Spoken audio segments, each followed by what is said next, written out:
Book of Heaven, Volume 11. 4th of April to the 30th of May 1912. Page 16 to 22. April 4, 1912. The divine will is the center to which all other things must be connected.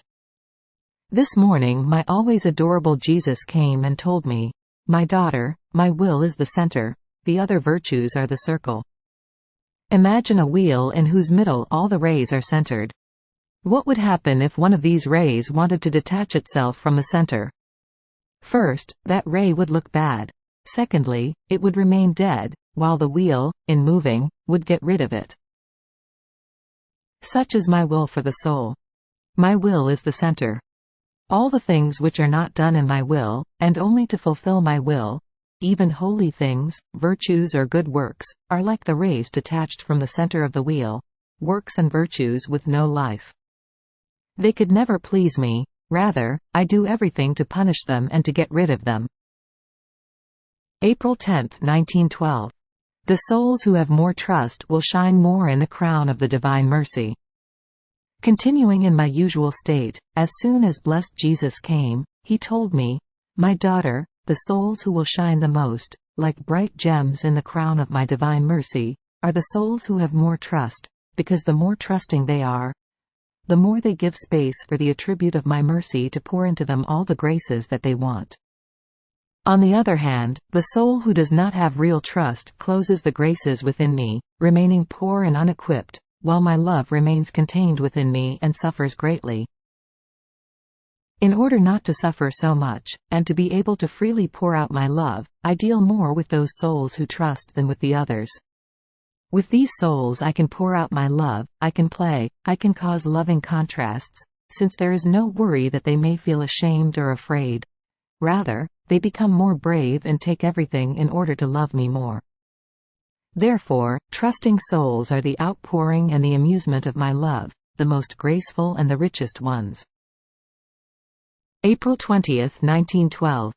Human flavors do not satisfy the hunger for divine and eternal happiness, and Jesus embitters them in order to be able to give his divine flavors.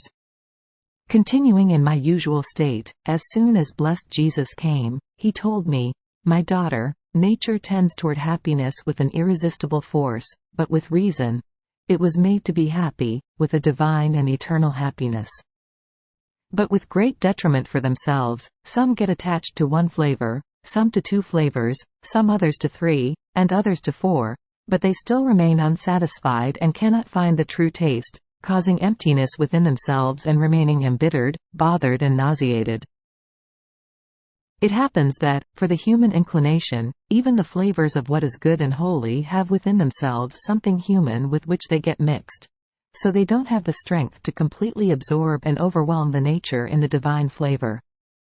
This happens even more because, when I want to accomplish my divine works in the souls, I keep embittering all that is human in their satisfactions, to be able to give them my flavors which, being innumerable, have the strength to absorb all the nature in the divine taste. Can anyone give greater love than this? In order to give more to the souls I take away the little from them. Or better, in order to give them everything I take away the nothing. Yet, this work of mine is received badly by the creature. April 23, 1912. The love with which Jesus loves us exists in each thing, inside and outside of ourselves, and he wants perfect return.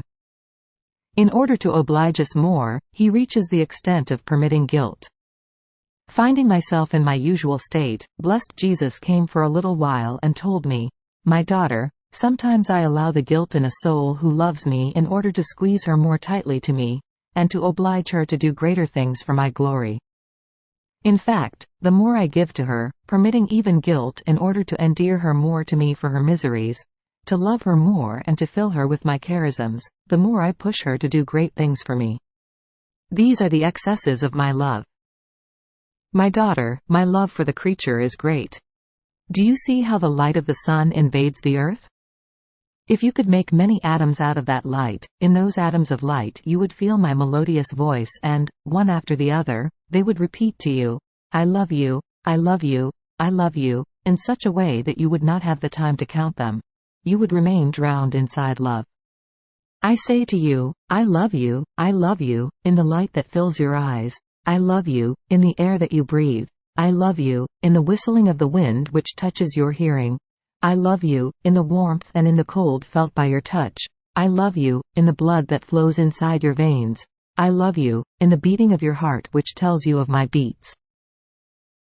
I repeat to you, I love you, in every thought of your mind. I love you, in each action of your hands. I love you, in every step of your foot.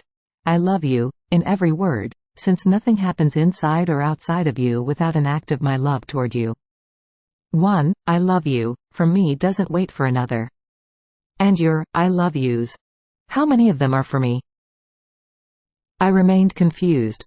I felt deafened inside and out, full chorus, by the I love yous of Jesus, while my I love yous were scarce and so limited that I said, "Oh my lover Jesus, who could ever match you?" But of what I have said, it seems that I have said nothing of all that Jesus made me understand. Then he added, the divine will, true sanctity, is in doing my will and in reordering all things in me. Just as I keep all in order for the creature, in the same way the creature should order all things for me and in me. My will keeps everything in order. May 9, 1912. Consummation of all our being in love. This morning, finding myself in my usual state, I was thinking about how we can consume ourselves in love. My blessed Jesus came and told me, my daughter, if the will wants only me, if the intelligence is interested in knowing only me, if the memory remembers nothing other than me, here they are, the three powers of the soul being consumed in love. The same for the senses, if one speaks only about me, if he hears only all that regards me, if he enjoys only my things, if he works and walks only for me, if his heart loves only me, if his desires desire only me.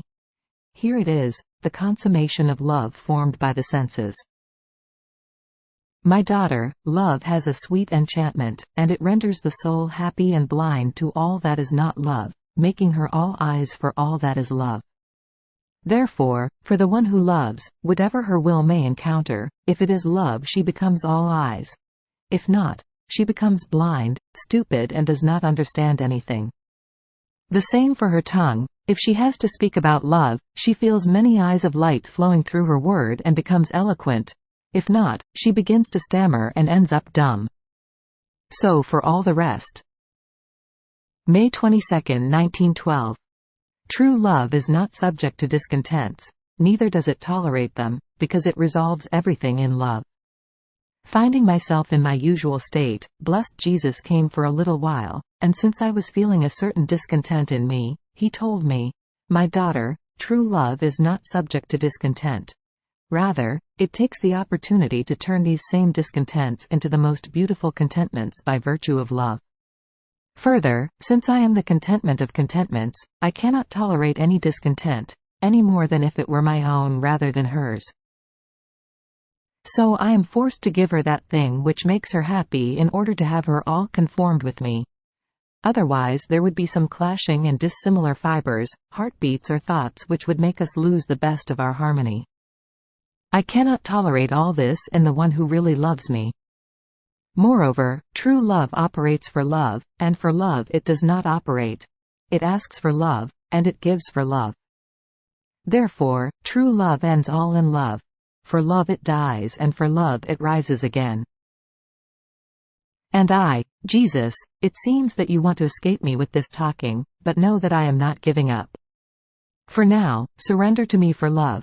Do for me an act of love and surrender to all that is so necessary to me, and to which I am so constrained by love. After all, I give everything to you. Otherwise I will be discontent. And Jesus, you want to win through discontents. He smiled and disappeared. May 25, 1912. In the divine will the soul becomes malleable in the hands of Jesus. This morning my always adorable Jesus, seeing me very oppressed, made me suckle from his heart, and then he told me, my daughter, if one wants to make a hole in a hard object or give it another shape, that object would be ruined or shattered. But if it is tender or made of soft material, one can make the hole or give it the shape desired without fearing that it might break. And if one wanted to return it to the original shape, that object would offer itself with no difficulty. Such is the soul who lives in my will. She is a soft object. I can make of her whatever I want.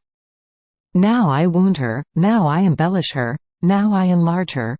In one instant I remake her again. While the soul is available for everything, she does not oppose herself to anything, and I always carry her in my hands, delighting continuously in her. May 30, 1912.